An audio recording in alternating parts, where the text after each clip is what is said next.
We're live here in the dugout. You can see my hands on the side, and this picture is covering me up. That's what we're going through today. Been a little bit of technical issues this weekend. I had what we call power outage, and it kept me from doing any work on the show on Friday night, and missing the no-hitter. But that is life sometimes. Happy Sunday afternoon, everybody. This is the only show clinically proven to be helpful in 73% of leagues in random double-blind trials in South Africa. It's been 0 days since our last no-hitter. I've never been able to say that before. We've had a number of them this year, a disputed number of that. Was it Tyler Glasnow? Was it Logan Gilbert? No, it was Tyler Gilbert. In his first ever career start, no-hitting the San Diego Padres. There are currently 291 players on the IL. The Cubs' record is 52-67. That's 13 games better than the Arizona Diamondbacks and the first pick in the 22 draft. But we're going to catch you. We have won one game this August, and we're not probably going to win anymore. The Cubs' cheapest seat right now goes for $41. You can buy the ticket for next Sunday game versus the Royals on StubHub for $6. The MLB had a lot of viewers for a game played in a cornfield. Want a lot more viewers? Play the next game in a legal marijuana field in Oregon. That'll get people out. As long as we're returning to movies, baseball games, how about droning on in an extra inning game played in Puxatawney, Pennsylvania, in honor of the movie Groundhog Day? That'd be pretty awesome. This Saturday coming up, there's a game that's a billion times cooler than the cornfield game. The Little League World Series. Almost everybody listens to this podcast. Almost every guy, so many girls have a tie to Little League, and you can't get people to listen to that thing. But the Cleveland Guardians, or Indians, however you want to call them, are playing the Los Angeles Angels, and that if they don't get as many viewers as the cornfield game, that means it says something about us as a society. We prefer fiction to reality. And that really sucks. And that's probably 85% of our problem right now. If you want to watch a good movie about the Little League World Series, this one I just saw. It's a great story about the 57 Little League team from Monterrey, Mexico. The game is called The Perfect Game. I won't spoil the ending, but it has something to do with the perfect game. And with that, you are here with me in the dugout. Happy Sunday. I said I was going to talk a little bit about the Field of Dreams game. I got in a little bit of a thing because everyone was saying how wonderful Field of Dreams game, and I didn't say it was bad, and I wanted it to be good. But when I watched it, they really sent a horrible message out. The announcers were saying things that made it so ugly that I turned off the game. Had it been at teams that I liked more, I probably would have turned on the radio or something. But they were going on and on about how much it costs to build this stadium and how wonderful it is for them to bring baseball to a little town like this at $500 a pop. And you're seeing in a world where they've eliminated 42 teams, including my team here. And don't be wrong, I actually think my team probably should have been eliminated because we're close enough to a big city and we're only an hour hour and 20 minutes from Tampa Bay. We have a chance. But they closed down 2 teams in Iowa itself. Both those teams were founded in the 1800s. Both those teams had been affiliated with Major League Baseball since the 50s and 60s. One in the 50s, one in the 60s. So Clinton and Binghamton, the Bees and I forget what the Clinton team was called. The Clinton team is so ensconced that if you go to their Wikipedia page, and I know that doesn't mean much, but if you go to their Wikipedia page, somebody has taken the time to update all their no-hitters that they had in their league. So there were real fans that they yanked that thing from.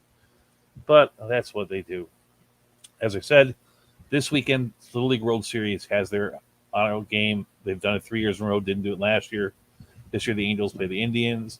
The last time they played, the Cubs were in it. I watched the game. You feel for how great for those little kids. I saw that one little kid come up in my memories on Facebook. That's what my name is, and I hit dingers. Like, that is the beautiful part of baseball. 100 times more beautiful than a game in the middle of a cornfield.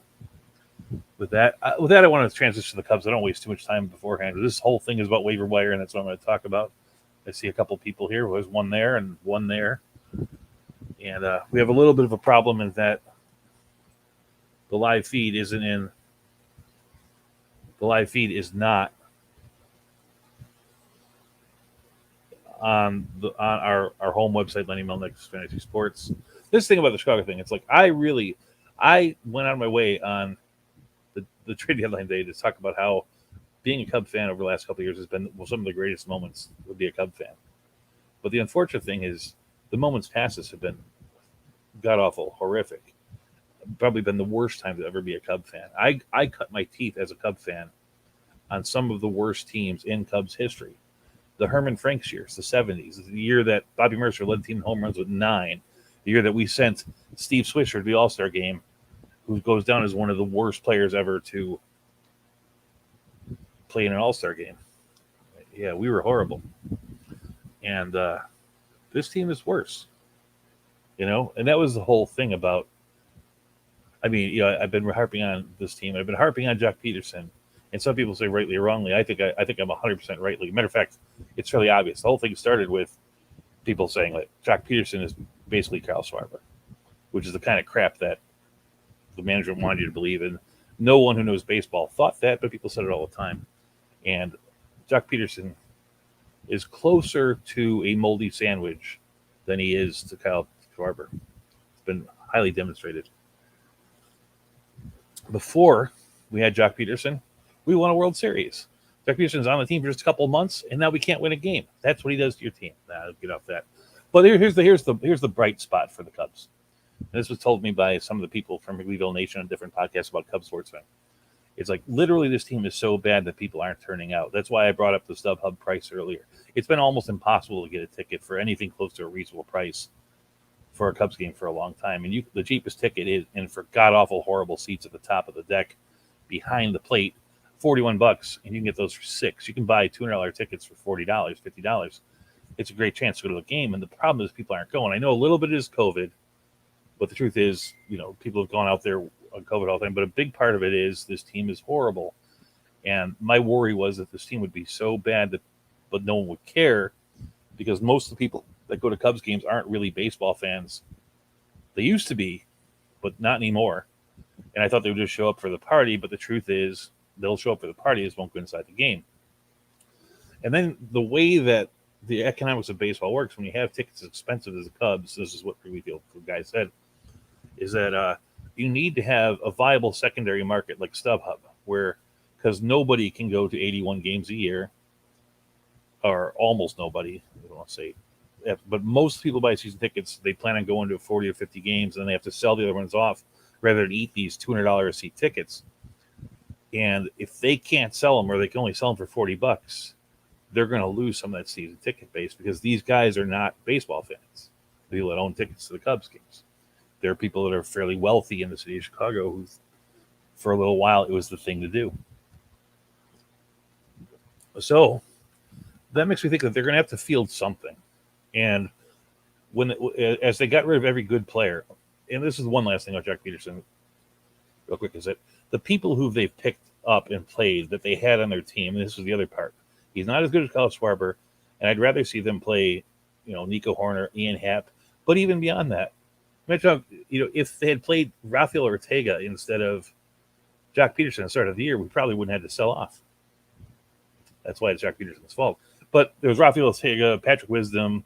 They got Brian Dennis down there in the minors. Like there's a really good hitting second baseman in Iowa, and I can't remember his name now. But they had players that if you're going to be bad, you want to see your players that might be the future play. You don't want to sign a retread off the open market for way too much money. But I'll get on that. With that, we'll move on. I'm going to check the chat room. There are people out there. Guest Lucretia, Anthony D.B. Miller, Eddie Heckman. Andrea's out there. She's probably working on getting the video righted. And I will, in advance, thank her for that, because I know she's out there. And I do appreciate that, Andrea. Thank you very much.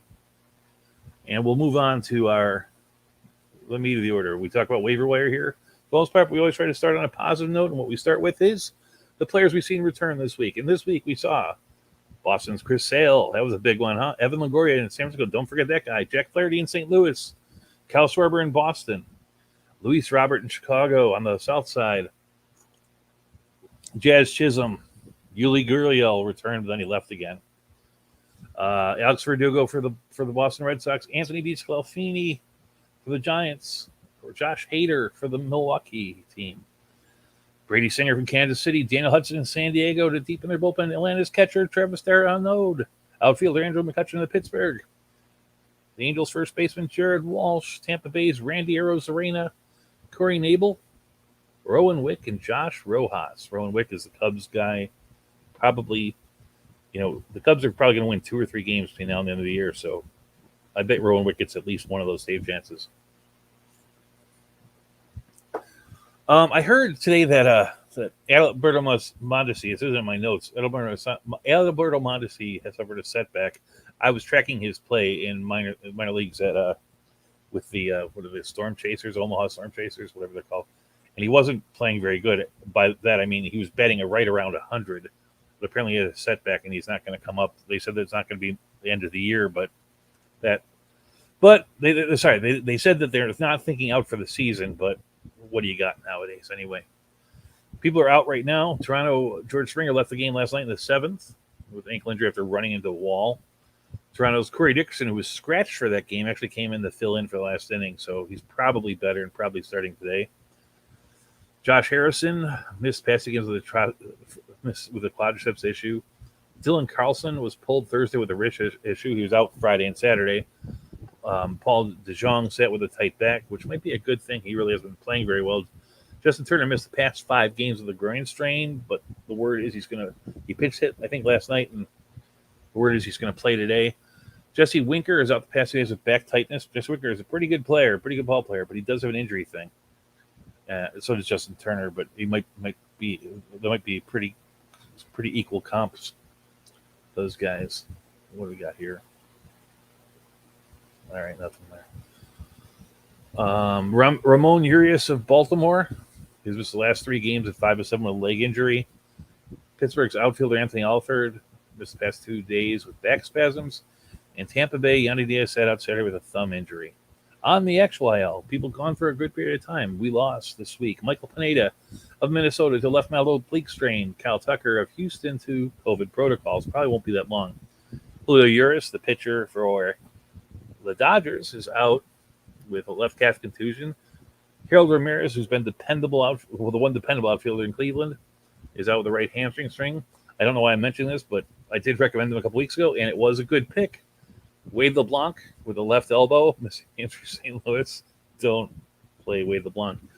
Javi Baez, my favorite ball player and the most problematic superstar in baseball.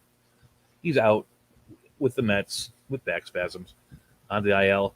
The Dodgers finally put Mookie Betts on the IL with right hip inflammation. Detroit shortstop Nico Kudrum as a left groin strain. We should mention that they also sent Akil Baddoo to the thing with concussion, broke off after his big hit with Derek Hill, who was out with rib contusions. But I never noticed that they had Goodrum and Baddoo, and I thought, no wonder that I kind of liked the Tigers this year. Wilson Contreras of the Cubs is out with a right knee strain.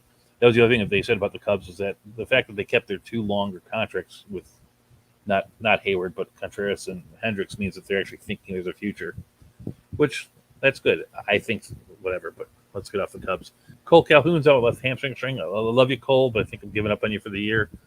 Carlos Rodon, the Magic Chicago White Sox pitching staff that stayed healthy all year long, and stopped with Carlos Rodon with left shoulder fatigue. Don't worry, the White Sox win that division. No other team in that division is going to even be 500. Nobody is right now. That is the worst division in baseball. This horrible Cubs team, if it was in that division, would win enough games to stay at last place. That's how bad the division is. Drew Pomeranz is out with left forearm inflammation. Akil Baddoo. Johnny Cueto is out with a right flexor strain. Jose Alvarado is out with left shoulder impingement. Russ Stripling was out with left oblique strain. Ryan Yarbrough of the Rays is out under COVID. Ramil Tapia is missed this week with a right big toe strain. Reese Hoskins has been out with a left groin strain. Bobby Bradley of the Indians has been out, or the Guardians has been out with left knee strain. St. Louis's Kwang Young Kim is out with left elbow inflammation. And finally, Gleyber Torres is on the IL with a left thumb strain. There were a couple extensions this week. The newly acquired John Exford was done for the season. Matthew Boyd was put on the 60-day IL. That actually gives him a chance to come back in September. He's the only one of this, but Strasburg was moved to the 60-day. Clayton Kershaw Kirilloff were moved to the 60-day, and they're done. Sorry, Kirilloff and Strasburg were moved. They're done. Kershaw and Duffy were moved to 60-day, which means they're not going to be back in September either. On the bright side, some people are coming back. I had Alberto Mondesi on this, but apparently he's not coming back. But Miles Michaelis of the Cardinals is rehabbing in Peoria. Luke Weaver of the Diamondbacks is rehabbing in Reno. Clint Frazier of the Yankees, along with Luis Severino. Clint Frazier is rehabbing at Somerset AA. They've moved Severino up to AAA, but now he has some kind of setback, which you don't know the thing for. Moving to AAA means you're really close to coming back. It kind of sucks if things go bad and stuff. He did pitch 4 perfect innings his second start in Somerset. It's in Scranton Wilkes Barre. Chris Archer is down with the FCL Rays, the Florida Complex League. I finally got that right. Corey Kluber is pitching in AA Somerset. Daz Cameron of the Tigers is rehabbing in Toledo, and that's important because we don't know how long Hill or Badu will be out, and he's a player in a fairly similar mode. Good running guy, good fielding guy, power, but not the greatest plate discipline. Yasmani Grandal is finally rehabbing in Birmingham, though it's AA, which means he's probably 10 days away. It's not till late next week. And Nick Anderson finally has gotten some throws in with the Florida Complex League Rays. It also means he's probably 10 days away. Though with relief pitchers, it can go a lot faster because they can pitch multiple days. And things go well, they go well. People are called up this week. Colorado selected the contract of third baseman Taylor Motter, who's a guy that we used to love. He had great hair, loved him in the Rays. He was a fan favorite. I wish him well. Don't see how he plays in that system. Oakland recalled A.J. Puck. LA Dodgers recalled Zach McKinstry. When I was looking through news and notes a while back, one of my favorite all-time headlines. This was written by Jeff Zimmerman. He said Zach McKinstry is learning to hit the baseball with his eyes open. That's a pretty interesting thing. It's easy to do. It's much easier to hit the ball if you look at it. San Francisco Giants recalled Sammy Long, but I don't think he's going to be Mitch in their siding. LA Dodgers recalled Mitch White. He's going to go into their rotation, but he's probably going to be a short starter, 2-3 innings. It's something they like to do over there. In Detroit, recalled first baseman Renato Nunez. DFA this week is former number 1 overall pick Mickey Moniak in Philadelphia. Alberto Mora, a Cubs guy that I liked in New York. Cal Muller, who still shows that he's got something. He's going to be up and down a lot this year. Washington's relief pitcher Tanner Rainey is down there. Texas first baseman. And I bring this up because there's a lot of no names on Texas that in a good fantasy league you might want to know. This not being one of them, Curtis Terry. Tanner Houck is getting sent down by Boston. He's pitched well. He's going to be up and down. And speaking of up and down, Edward Olivares is getting that treatment from the Kansas City Royals. And Nick Maton, who was actually pertinent for a little while in Philadelphia, is sent down too. In this week, there was one trade. Toronto acquired center fielder Malik Smith from Cincinnati. Malik Smith was once a name that a lot of people touted in fantasy sports, and I think he had about 4 good weeks. The Braves released Shane Green. The Giants released Aaron Sanchez. The Cubs released Jake Arrieta. The Blue Jays released Tommy Malone. The Orioles' Chris Davis with C retired. And the Mets signed outfielder Josh Reddick, which I think is a pretty good pick. Now I'm going to check to see if they've updated the. No. Yeah, there's. So yeah, apparently it's just the thing there. I'm going to say hello. Apparently, we are only on Facebook.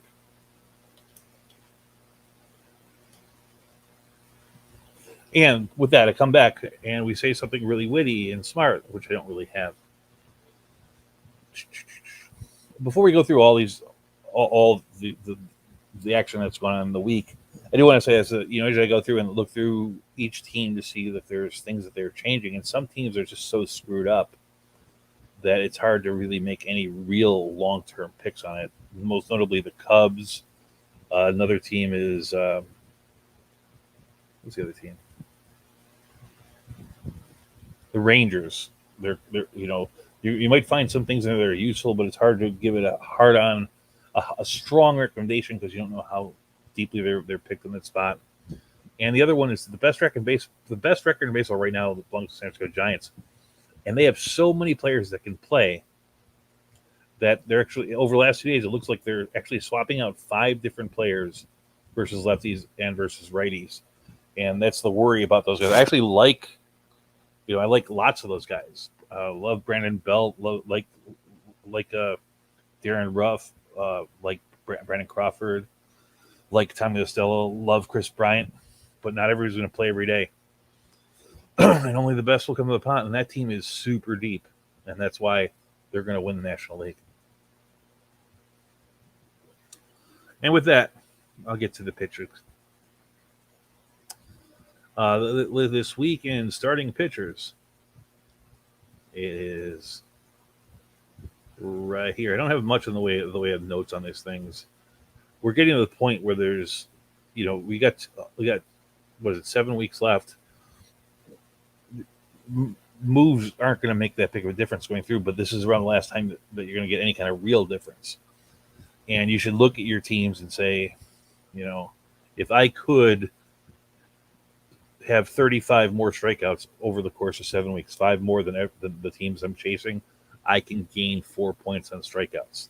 That's the way you should look at things. If I can lower my whip from 121 to 118, reasonable amount, that'll give me 3 or 4 points, and that's what you should be checking on. But we're still going to go through this because it's all important stuff here. Everything is important. In the deeper leagues, it's hard to say that there's guys that are home runs on this end, but Mad Bum is pitching well and he's 6% owned. I'm not giving a recommendation, but I can understand playing that guy. Tarek Skubal is somebody that I've fallen off of. He's 36% rostered. He's had 2 strong shots in a row. He might be coming around there, and I think Detroit is actually playing well. They're a different team today than they were before. Well, they were a month and a half ago. The problem being is that without Perdue and Hill, they might be not as good as I think they are right now.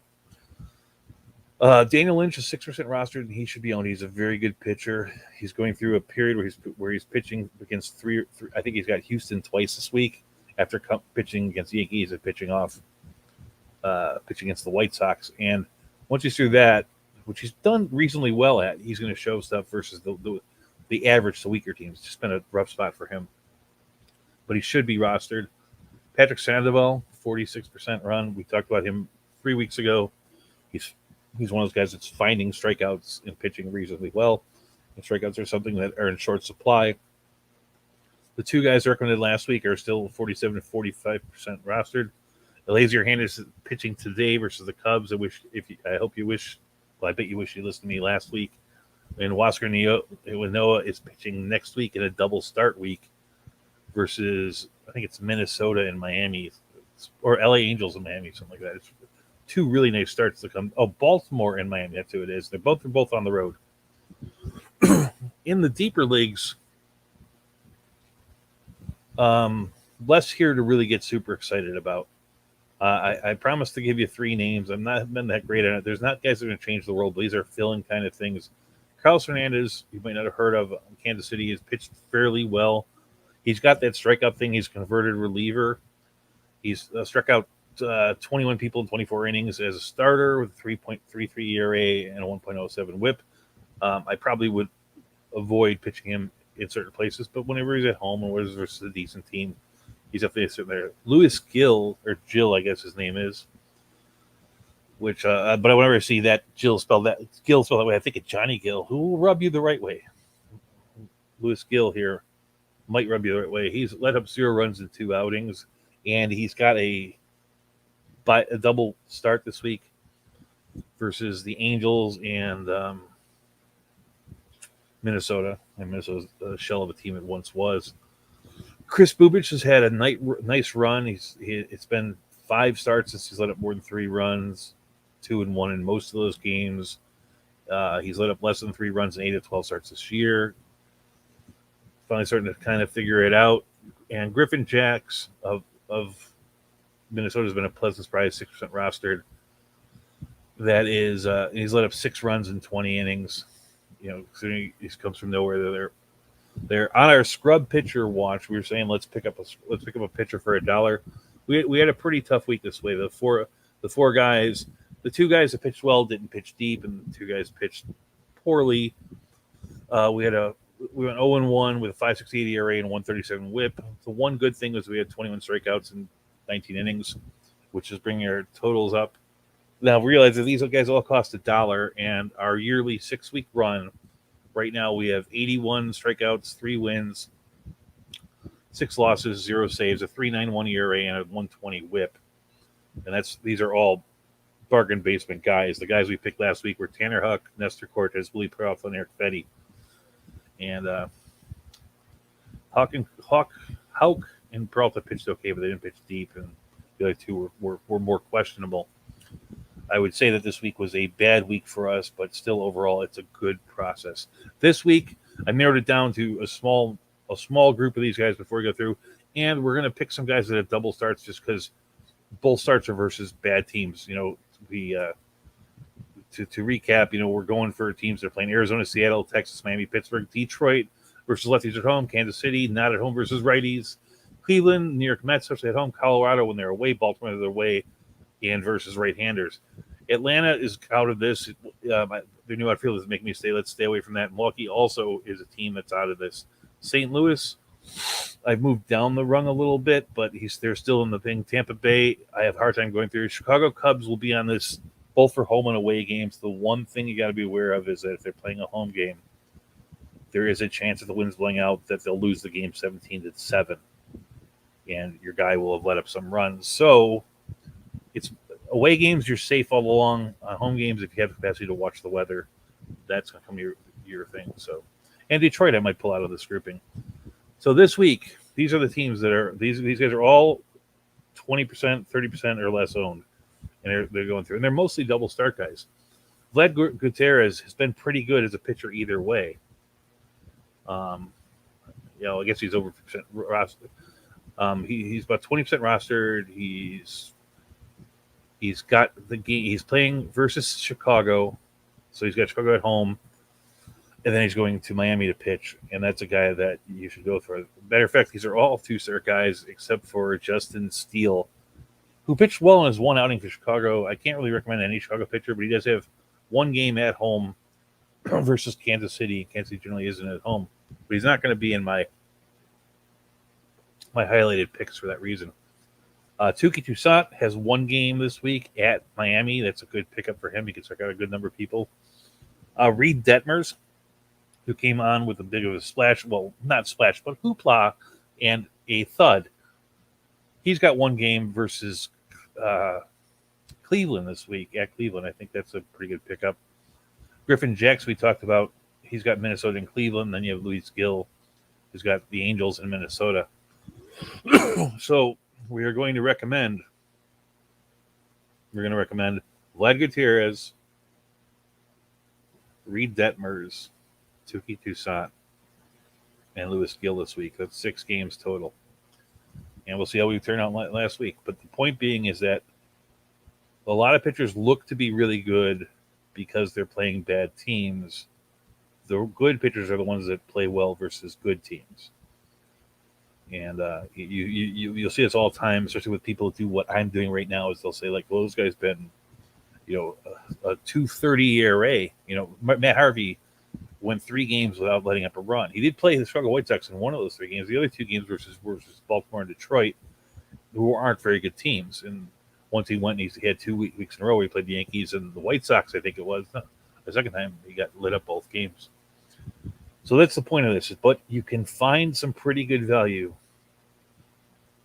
for $1 on waivers every week. And I've been doing it, especially trying to catch up on strikeouts.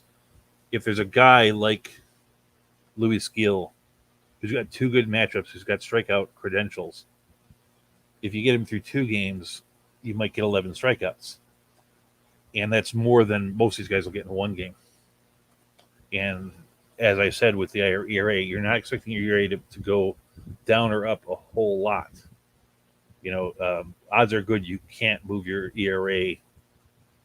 You definitely can't move your ERA up by 0.10, but you could move your ERA down with a bunch of really awful picks, because the truth is somebody could let up 9 runs in a game.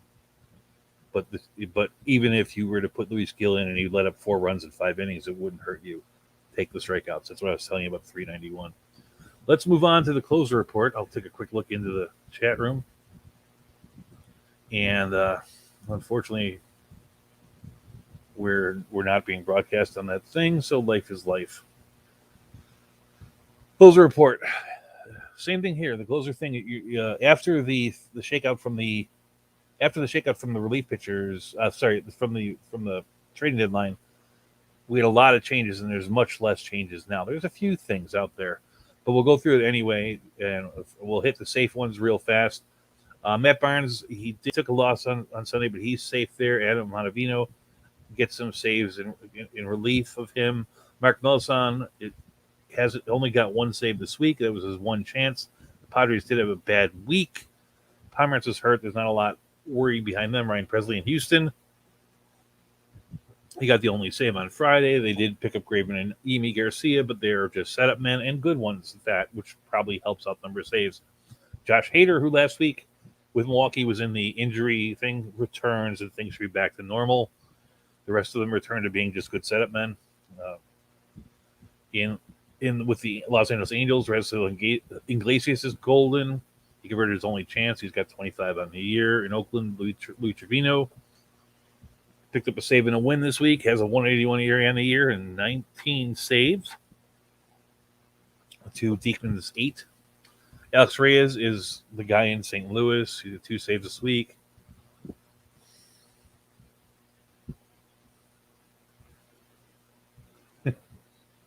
I'm going to stop for a minute. Well, so I get this, because we got a question from the Peanut Gallery. Will Smith, shaky week, tough part, saver too. He always has certain things, but they've made no motions like they're going to move Richard Rodriguez, so he's safe in Atlanta. Ian Kennedy is the best closer in Philadelphia. He got the save this week, and it's stabilizing. I did last week say that there might be something going on with Trevor May and Edwin Diaz, but whenever Edwin Diaz really has some bad outings in a row, the next week he has some good outings, and he had 2 clean saves, and that's the story of 2021. He's kind of like the rich man's Will Smith. Kenley Jansen, he's the man with the Dodgers. I know that Corey Knebel got the save after Kenley pitched 2 straight nights this week. I think they're really auditioning next year. I looked at the Kenley Jansen is a free agent next year, and he's $20 million a year player, and he's probably nowhere near worth that. So they're probably looking at these other guys to see they're going to get some chances here and there down the stretch, especially when the games don't matter. But they're always going to matter for the Dodgers. But the only time you see other people in there is because they're thinking about the future. They want to see this guy, and they're giving Kenley Jansen a rest. Jansen won't be there next year. And Washington, Cal Flanagan is safe, but it's not a very good team, and they had no chance this week. Is it? William E. writes, I noticed that Bruce Sutter has 11 wins. Worth a pickup. We recommended Bruce. He's not talking. It's Brent Sutter of the Milwaukee Brewers. We recommended him 5 weeks ago, 6 weeks ago. It was quite a while ago, because we were talking about if you really can't. We took a break before the All-Star break, and we said if you really can't get saves because there are leagues where people were just hurt or you don't have it. What's the best thing to do with the spot? And we talked about these guys that pick up wins, and Brent Sutter is the guy that picks up wins. This is something I believe deeply in, is that in fantasy baseball, we do relief pitchers a disservice. There are people out there that'll go, that guy lost my guy a win. No, the relief pitchers don't do that. Most of the time they convert what they're supposed to be doing, and they blow it some of the times at about the same levels as starting pitchers do. But they actually have a tougher job because everything is really on the line right there, and there's no coming back from most of it. Or it's like if you blow it in the 8th inning, there's only one more inning going on there. So the guy on each team that is easily identifiable, and it changes year to year, the guy on teams, they have to be pretty good hitting teams, that you can see who the coach gives the trust to in games that are 0-0 in the 7th, or 0-0 in the 6th, or 0-0 in the 8th. And it was easy to identify Brett Suter as this guy. And we said you should pick him up. He's going to get you some wins, maybe lead you save once or twice, which I think he picked up a save in Haters after just the one because they were cycling through. But, it's a nice thing to get those wins. So, that's it. And there are other guys out there that do this. Jonathan Loisaga, Colin McHugh, who's that guy in San Francisco? He's Miro Petit. But I said that I actually think I like Loisaga the best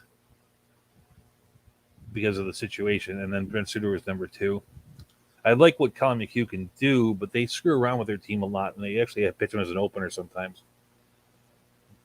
But there are so similar names. A few years back, Wade Davis got 10 wins.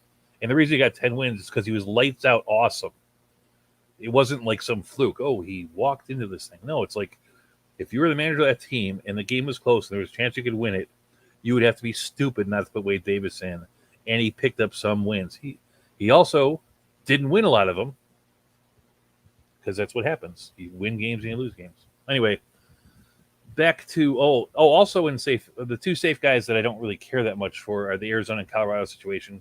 I like Tyler Clippard is making the best of bad situation. No save chances this week, and then Daniel Bard, he got 1 save this week. It's a bad situation. If you're desperate for saves, go ahead and take that. Bard's bad ERA isn't going to eat you up, especially for the rest of the year. So because you're only going to look at 14 more innings of pitching at 5 ERA. So if you need saves, those are places to go. I think Bard will get more opportunities than Clippard, though. Whenever he's at home, there's a chance they'll blow it. And hey, William, I'm a big fan of Bruce Sutter. When I go back to my Chicago days that I started the show with, Bruce Sutter was my favorite player.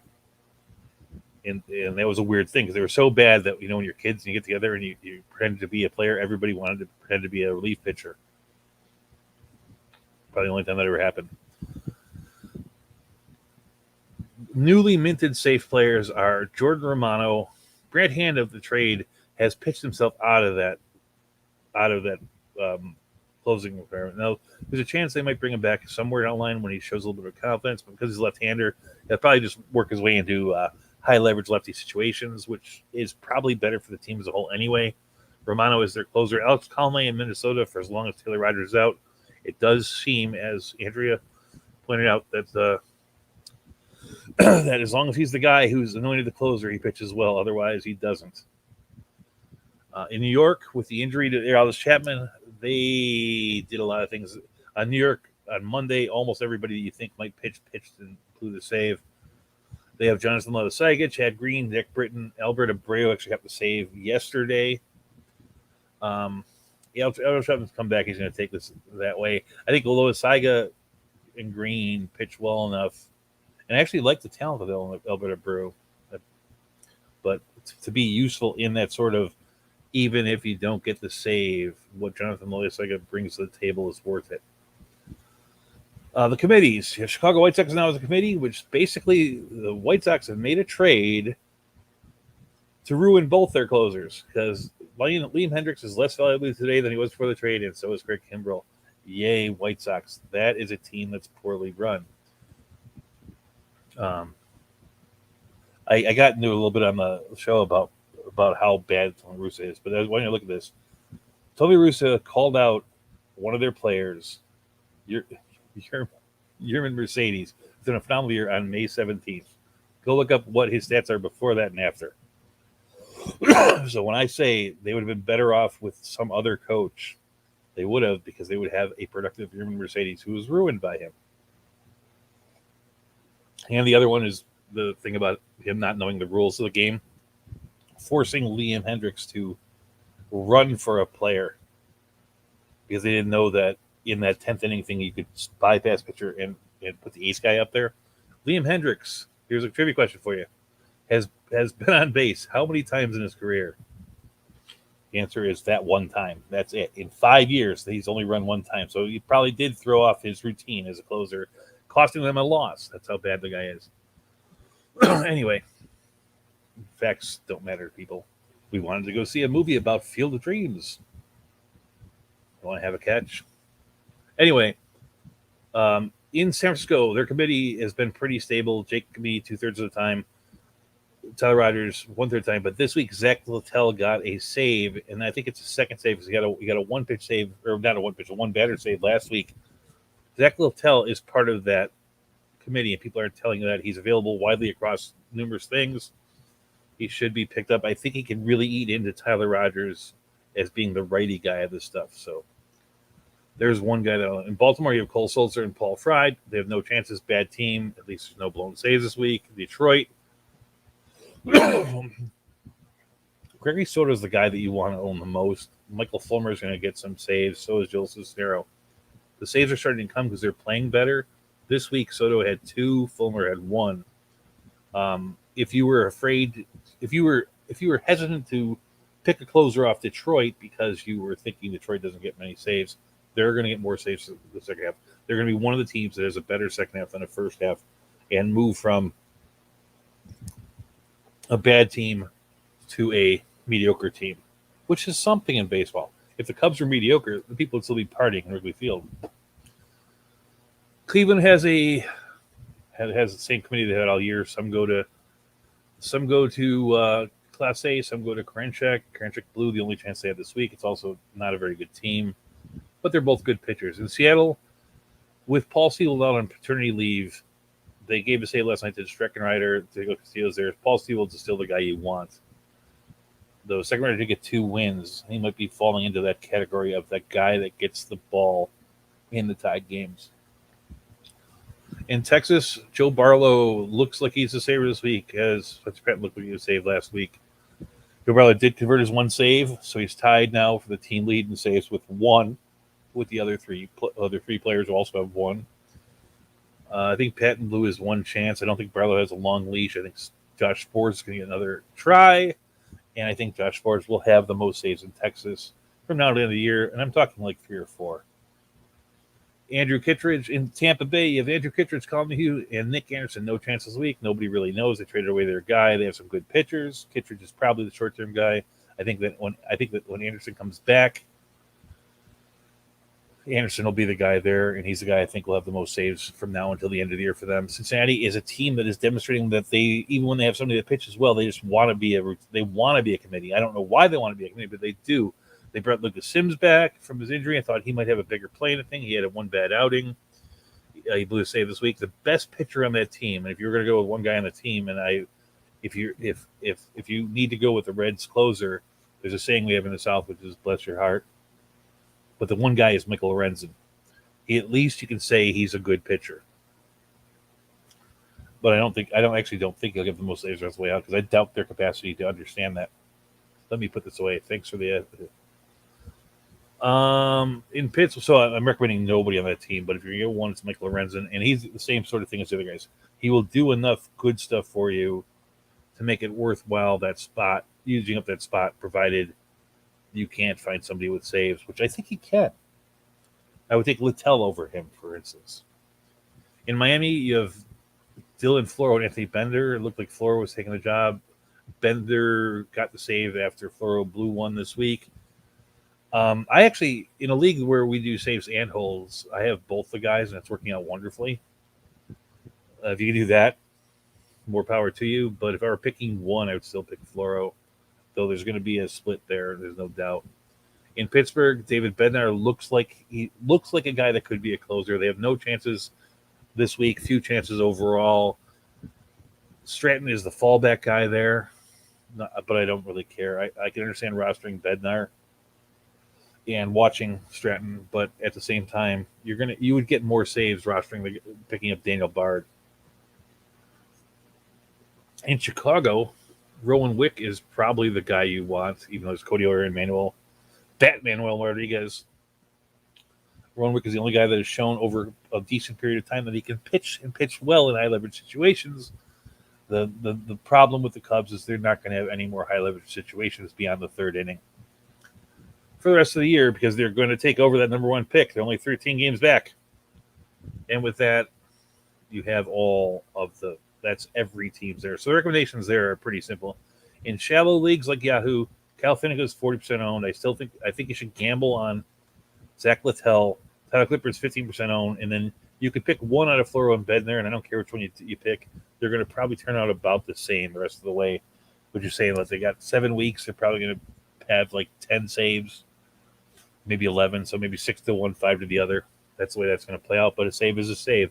In the deep end, if you see them things, there actually is some things to look at on the deeper side. And I once again, I put Brent Suter in this category because he had 2 wins this week. That is a good thing if you can't get the saves. But Michael Fulmer is going to get saves in Detroit, and they're a decent team.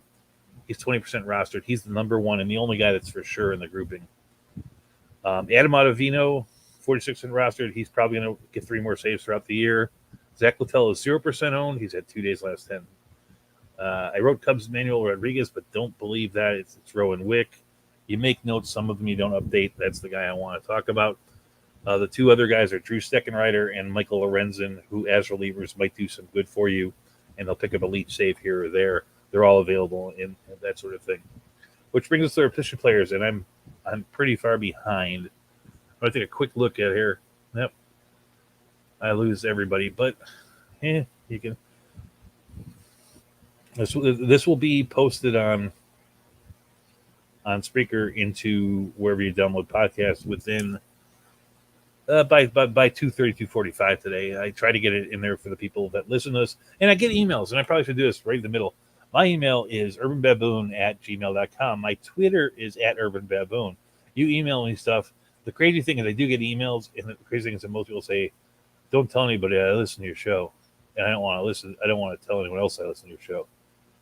And then they say good things. And I'm all right with that. I want to, like if we talk about everybody, we talk about the whole enchilada, and we're ahead of the curve in a lot of things, and we're right about 75% of the time.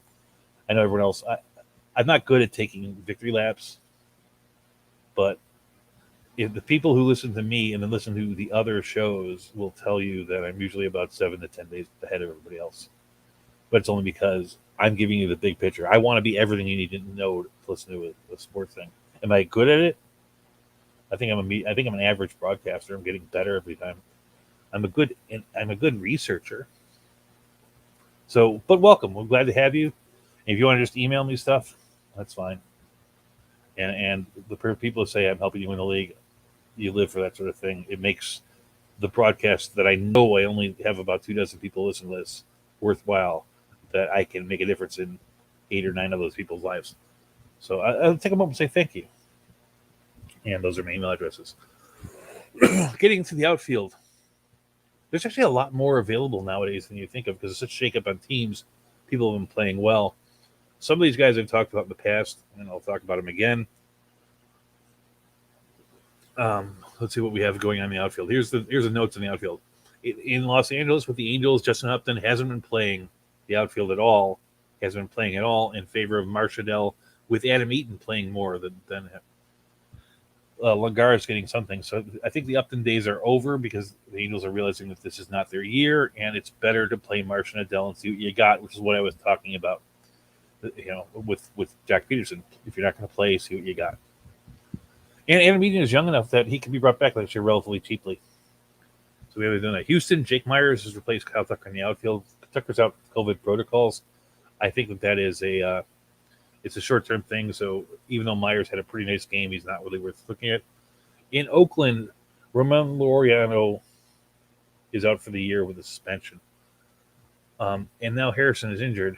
The one thing that hadn't really come up is that it seems like Seth Brown has been playing every game since the Laureano injury, and he is not a bad hitter. If you need somebody, he's the right fielder. At least he played the right field the last 5 games, and Harrison's only been injured for 2 of those. In Cleveland, Oscar Mercado benefits from the Harold Ramirez injury. In Arizona, Pavin Smith is back to regular playing time with the Cole Calhoun injury. Texas acquired DJ Peters, and he's from the LA Dodgers. He's playing center field. Adolis Garcia is moving over to right field. Not crazy about Peters, but it's important to know what Adolis Garcia is doing. In Boston, for the 1 game, Kyle Schwarber returned to play DH. Then got the next day off. That seems to bother some people, but he was batting 6th in the lineup. Give you an idea where it's going. That's a reasonably good spot for him. And Boston's Jaron Duran, with these moves, has dropped to the 9th spot in the lineup, which actually means that Bobby Delbeck has moved up to 8, and they're both behind the catcher. In Colorado, Connor Joe, replacing Ramil Tapia, is facing not only in the outfield, but as leadoff hitter. And as I said before, Connor Joe is better than CJ Cron because while they'll both hit amazingly well in Coors Field, Connor Joe will be competent on the road. In Detroit, the Hill-Badu collision is open time for Victor Reyes. Victor Reyes is not a bad guy in deep leagues. He has a little bit of that, stolen base capacity, though there are some more interesting guys if you stay and listen. In Minnesota, Brent Ricker's still batting second for some unknown reason. I told him Rob Refsnyder takes over that spot. He's played the last three of the last 4 in center field. With Eloy and Robert back in Chicago, Andrew Vaughn looks like he's lost playing time over the short term. I don't think it's going to stick because we're talking about going against Brian Goodwin. When that team is working the way it wants to work, Luis Robert will be the center fielder, and Andrew Vaughn will be the left fielder. And Eloy will play right. That's the way life goes. And Brett Gardner has been batting second for the Yankees with him out. So we get to the recommendations here. In the shallow leagues, there's some guys that are really good. Lewis Brinson has been hitting. He's one of those guys that, before last year I said I was touting Lewis Brinson as being a guy before last year. And I think that he's in that category of guys that I really like. I'm not recommending him this time because I think that most of the good stuff's behind him. But I think this bodes well to his future with Miami that he's actually you have to put a good day together before you can put a good week together. You got to put a good week together before you can put a good month together. You got to put a good month together before you put a good season. And so Brinson's working on a good month. I'll give it to them. Frank Schwindel of the Cubs, he's available in Yahoo, also first base outfielder. He is a pure power guy. He's hit 3 home runs the last 2 weeks, hitting .390 in the minors. He was consistently hitting 20 or so home runs. And the interesting about him is that even though he doesn't walk much, he doesn't strike out that badly. Even in the minors, he was striking out about 15% of the time. That's good enough to be considered if you're desperate. Hunter Renfroe has hit 6 home runs the last 2 weeks. I don't know how Hunter Renfroe 5 weeks ago wasn't under 50%. Now he is after he's been doing well. But he is, much mentioned. Amed Rosario has 3 stolen bases, batting .346 last 2 weeks, 40% rostered. I don't think I have to talk about Brandon Belt or Yadiel Hernandez, or I'll talk about them more in the deeper leagues when we get to that. And Josh Rojas is 32% rostered in Yahoo. He's hitting .412 since his return. Haven't seen a stolen base or a home run, but it's only been 6 days. In the deep league, Lewis Brinson's 50% rostered, .346, 4 home runs last 14 days. In Miami, Brandon De La Cruz is 0% rostered. He's been .362 over the last 2 weeks with 2 home runs, and he was the guy that they went after from Houston from their grouping. It's only 47 at bats, but there's some things. Yadiel Hernandez is hit on the year. I mean, he's hitting really hot of late, but even on the year, because he's played before, he's hitting .297 with 4 home runs, 3 stolen bases, and that's 138 at bats. He plays pretty well, and that's a guy that I would definitely recommend. Almeida Diaz is 40% rostered in NFBC typically. He also plays third base, second base. He's hitting .300 on the year with 6 home runs. He's hitting .311 over the last 2 weeks. He's the fill-in for Bregman. We talked about him last week. Hoy Park, we talked about last week, is hitting over .300 with Pittsburgh and batting leadoff. He's 7% rostered. The one thing he hit his first home run this last week. But if you look through his past, he's a guy that has had multiple seasons of stealing 25 or so bases. That's the thing that's intriguing about him. He's the kind of guy that in a 2-month period, he might hit you 3 home runs and steal you 10 bases. That is something. And betting leadoff, he'll get as many runs as that anemic little Pittsburgh offense can muster. Brett Gardner's batting second. He's 2% owned. Connor Joe, we talked about, hit 4 home runs, 10 RBIs last week, hitting .270, better than and playing outfield, so he's got regular playing time. And it's not based on, getting CJ Cron in when he's hot, which is pretty darn rare. Victor Reyes, 30% rostered, benefits from the Hill-Badu collision and problem. His last 2 weeks, he's hitting .321. And if you remember, last year he had 8 stolen bases and 9 home runs. And he stole 9 bases in his past 240 at bats this year. So there's something there. Just one of the things we talked about Seth Brown as being the beneficiary up there. He's hit 3 home runs, 1 stolen base, and a 315 average since Laureano's out. Tyler Wade, purely a stolen base play. I'm not really recommending him, but it's noticeable in last week he stole 6 bases, mostly coming off the bench for the Yankees because he only got 18 at bats. Jace Peterson's hitting 474 in the year, and he plays in a lot of different spots. He's an outfielder and probably a first outfielder and first baseman in FBC. He's worth a pickup. And Kevin Kiermaier is highly at 10%. So my recommendations here are Anthony Santander is finally coming around doing the things that we thought to do. I think Schwindel is legitimate enough. Ahmed Rosario for the Steels, Brandon Belt, Yadiel Hernandez, and let's not forget about what guys like Connor Joe and Almides Diaz and Hoy Park. Oh, I forgot one more guy. Corey Dickerson. He's in 279. If Springer's out for any length of time, they're gonna play him over Grichuk, and he's going to benefit by us being part of that lineup there. Going to shortstop and second base. Not a lot of information here. And here, Mets, strangely enough, are playing Jonathan Blair at shortstop with Lindor and Baez both out. Last time around, they went with Luis Guillorme. This time they're going Villar. Brendan Rodgers returned from 4 games out, injury Friday. Nicky Lopez, who's not very good for the Royals, is batting second. Albert Mondesi was due back this week, but he had a setback. At second base, Tommy Edman is batting leadoff with Dylan Carlson out. As long as Dylan Carlson out, Edman's value moves up a little bit. In Cleveland, Andres Jimenez has played 5 of the last 7 games. He hasn't hit particularly well, but he's still on base threat. In Cincinnati, we asked this question last week and said we weren't ready to make a call on this. We're going to make a tentative call. They have Moustakas, India, and Suarez vying for 3 positions: second base, third base. Moose looks like the early loser, and I think that India has done too much, and he generally deserves it. And Suarez there, but Moustakas will play some, but he's not going to play 6 days a week. And somebody texted me right in the middle of this thing. Yeah. I'll get to that later.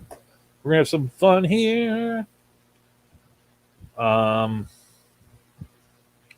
So there's a lot of names here, and I'm not gonna go into any great deal. We'll start with the deep side because I put more notes on the deep side because when I'm telling you to pick up Brendan Rodgers, I think you just should know that. There's no reason I have to explain it to you. If I'm telling you to pick up Hoy Park, I have to give information, though I've already given that information.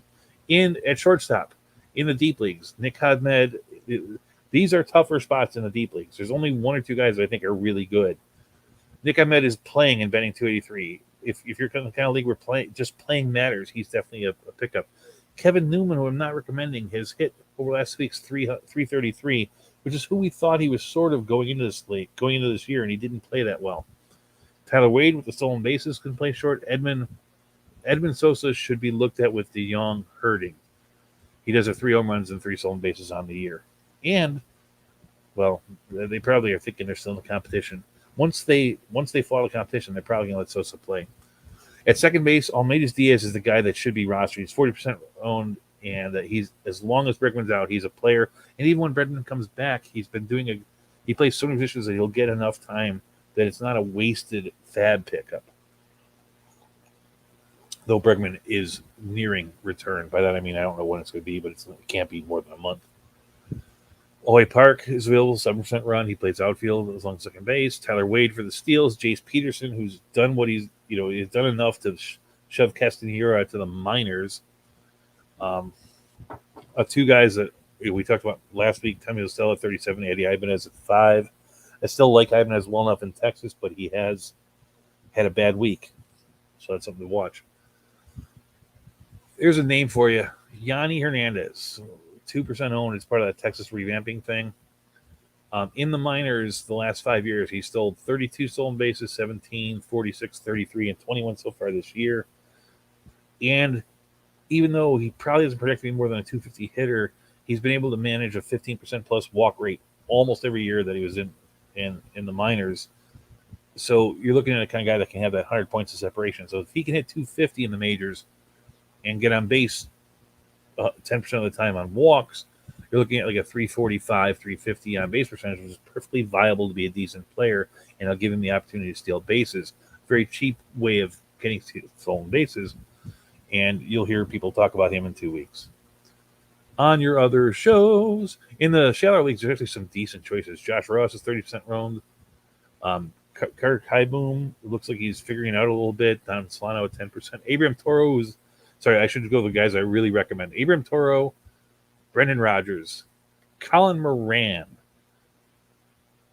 Talk about more on the first base side, but he's a guy that before the season, last year he had 10 home runs. He's a guy that could hit 30 home runs. He's back from this stuff. He plays first base, third base, second base in Yahoo. And if you need power, that's a guy to go with. But there's also Josh Harrison at 29% run, Jennifer Lara at 30, J.P. Crawford. He's been slumping of late, but I think he's a big league player. Luis Urias, 36. There's some decent players there. Of those guys for Yahoo, I would recommend Toro 1, Rogers 2, and Colin Moran 3. Oh, sorry, Josh Rojas 3, Colin Moran 4. Those guys just should be rostered in more things. In a deeper league, Almeida Diaz is 40% in the NFC, and Elmo Diaz is 42% rostered, and that's a mistake. The other guys are decent little plays, but Almeida Diaz should be 70-80% rostered. Moving over quickly to first base. Jared Walsh returns from IL. He batted third with Josh Harris's injury. Mitch Moreland has got some playing time back, and with Jed Lowry moving to second. So it's actually affected multiple spots. Brad Miller is Hoskins' replacement in Philadelphia. Colin Moran is back and batting cleanup for that team. Detroit activated Renato Nunez, who might be a power play, giving them 2 DHs that also play first base with him and Miguel Cabrera. I don't know what that means. New York Yankees, Luke Voigt replaces COVID-infected Anthony Rizzo, but he's still not hitting. At third base, Yanni Hernandez, who we talked about, is the second base for them. Sorry, he plays third base for them, is batting second and playing third for Texas. And Kansas City is now playing Emmanuel Rivera, who's batting the bottom lineup. Not a name you really need to know, but just somebody might ask you who those guys are playing at shortstop. At third base. In the shallower leagues, Dahlbeck, I can see picking up for the hot hand.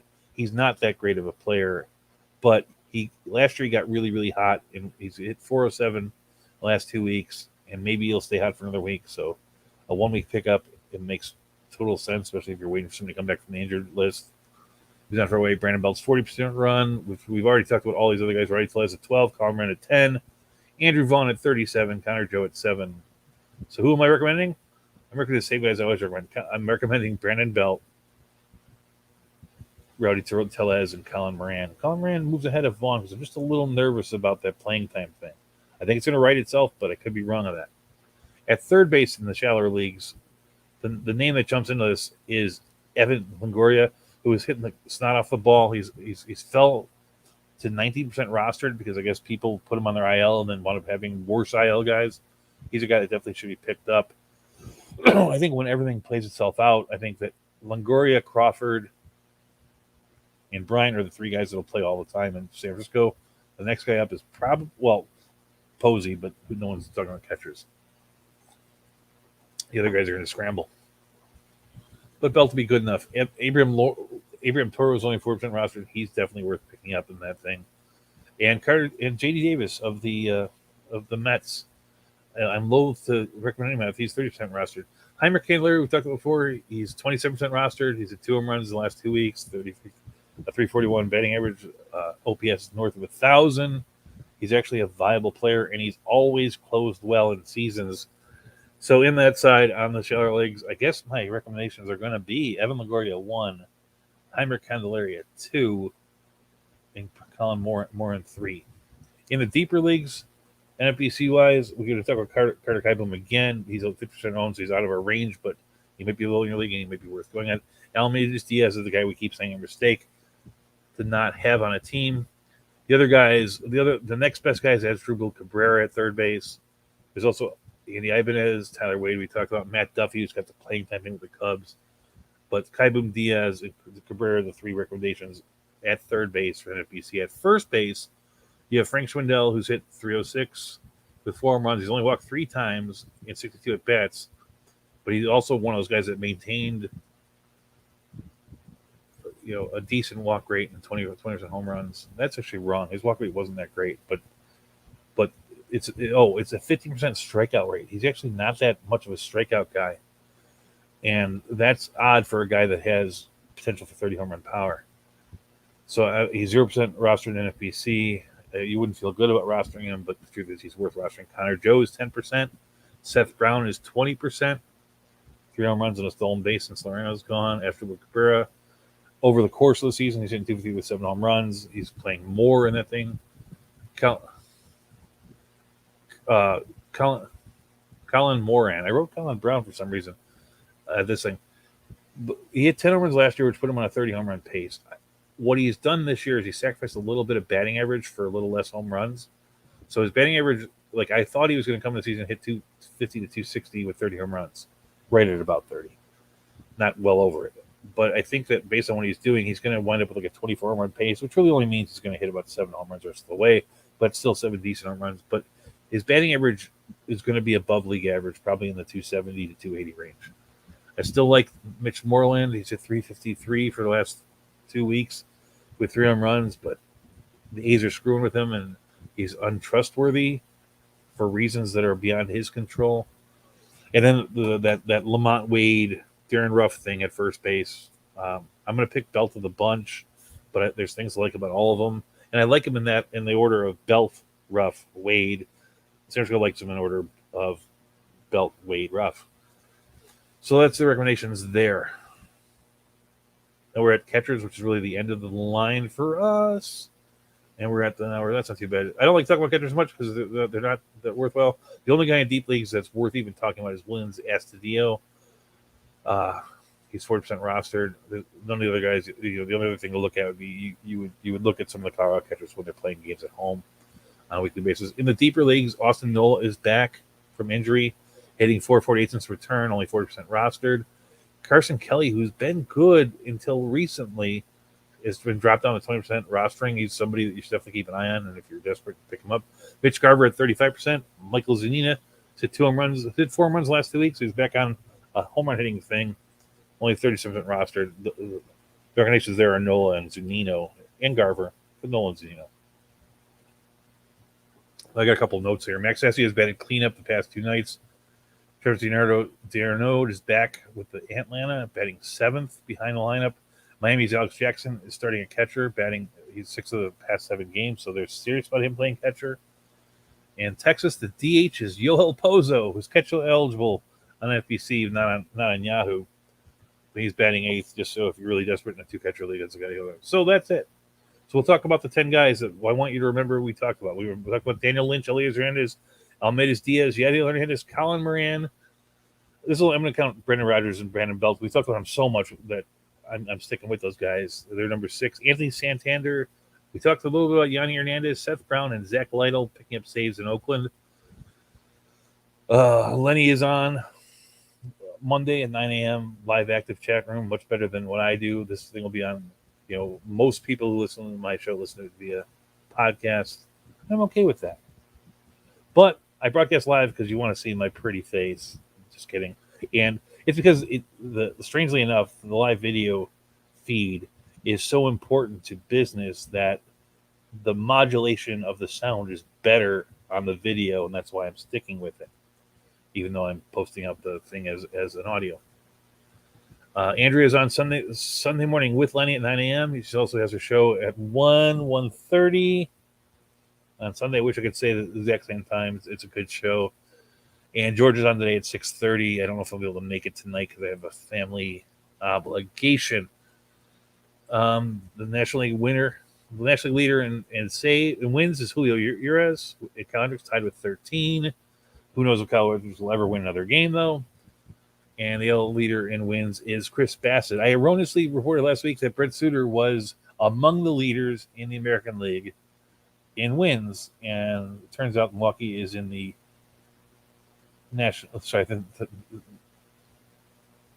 Milwaukee is in the National League.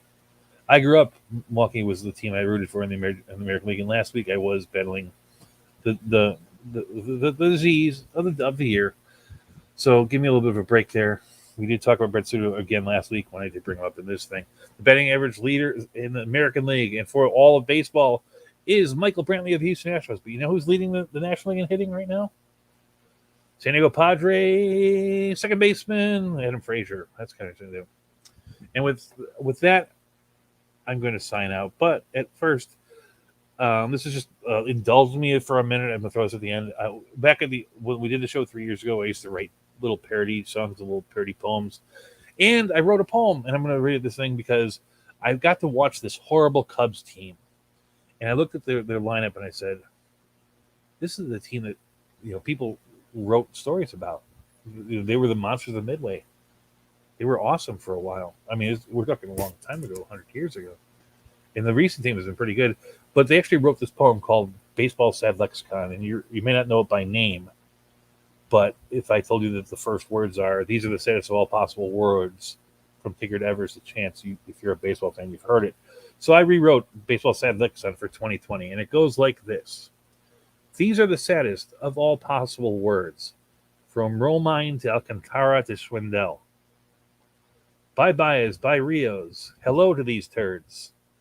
From Romine to Alcantara to Schwindel. A joke set in Wrigley, and the joke isn't funny. From Romine to Alcantara to Schwindel. The Ricketts don't care because it's just about money. From Romine to Alcantara to Schwindel. And with that, I say good night.